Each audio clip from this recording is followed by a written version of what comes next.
Ελαιοπερίβολο 10 στρεμμάτων. Επικρατούσα ποικιλία μανάκι. Πριν από χρόνια είχαν φυτευτεί στο συγκεκριμένο κτήμα και 3 ιταλικές ποικιλίες.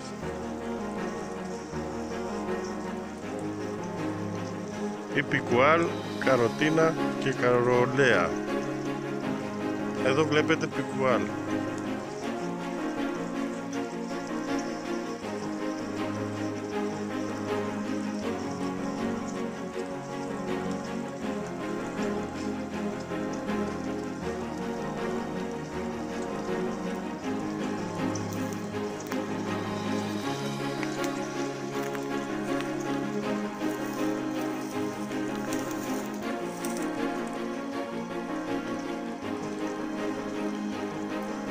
Το συμπέρασμα είναι ότι οι ιταλικές ποικιλίες δεν έχουν καμία αντοχή στην ξηρασία και δεύτερον δεν καρποφορούν.